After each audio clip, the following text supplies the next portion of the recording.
2 октябр президенти ҷумҳурии Тоҷикистон пешвои миллат муҳтарам Эмомалӣ Раҳмон дар деҳоти Кангурти ноҳияи Темурмалик ҳамзамон иншооти дигари ҷашнӣ майдони парчами давлатии ҷумҳурии Тоҷикистонро ифтитоҳ намуданд.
иттилоъ дода шуд, ки баландии сутунпояи парчами давлатии ҷумҳурии Тоҷикистон 65 метр, дарозии матоъ 20 ва паҳноияш 10 метр мебошад.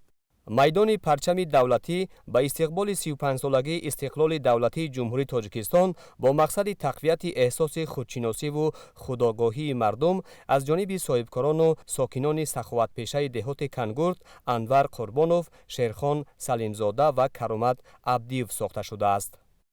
طرح معاصر میدان پرچم دولتی خیلی جالب بوده. حس وطندوستی هر بیننده، امید و باور به آینده درخشان تاجیکستان و استواری و آمادگی او را به حفظ ارزش‌های ملی و دستاوردهای زمان استقلال باز هم بلند می‌بردارد. дар робита ба ин сарвари давлат муҳтарам Эмомалӣ Раҳмон зимни суҳбат бо ҷавонони ноҳия онҳоро нерӯи созанда ва пешбарандаи имрӯзу ояндаи давлат номиданд. пешвои миллат ҷавононро ба донишомӯзӣ, аз худ кардани забонҳои хориҷӣ ва расидан ба қадри тинҷиву оромии ватан ҳидоят намуданд.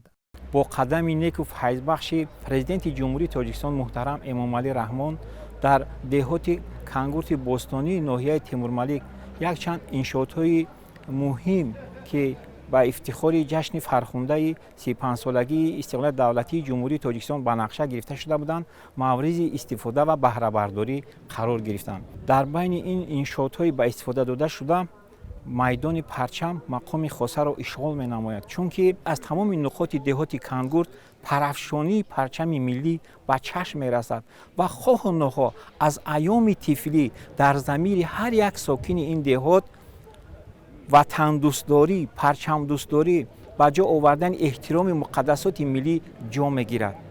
дар атрофи парчами давлатии ҷумҳурии Тоҷикистон ҳамзамон барои сайругашти шабонарӯзии мардум фаввораҳои замонавӣ бунёд ва чароғакҳои муосир бо насби панелҳои офтобӣ насб шудааст.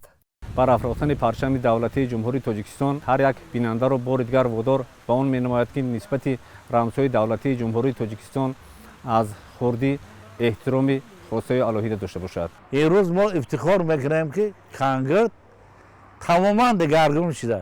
ин қадар пешравиҳо дар Кангурта, албатта ҳама ин хизматҳои сарвари давлати азизмон мебошад. тамоми соҳибкорони Кангурт ҳама якҷоя ба ободӣ машғул шуданд. аз ин пас дар ин макони зебо ва гулгашти назаррабо чун нишони садоқат ва меҳру муҳаббати бепоён нисбат ба рамзҳои давлатӣ чорабиниҳои гуногуни фарҳангӣ баргузор карда мешавад ки ин василаи муҳими парвариши ҳисси худшиносии миллӣ дар замири насли ояндасози кишвар мебошад. сарвари давлат муҳтарам Эмомалӣ Раҳмон ба соҳибкорону сокинони дар ин кори басо муҳим саҳм гузошта арзи сипос намуданд. соҳибкор Анвар Қурбонов дар ҷавоб иттилоъ дод ки тасмим дорад дар маркази деҳоти Кангурт як муассисаи таҳсилоти томактабӣ низ барои 400 кӯдак бисозад.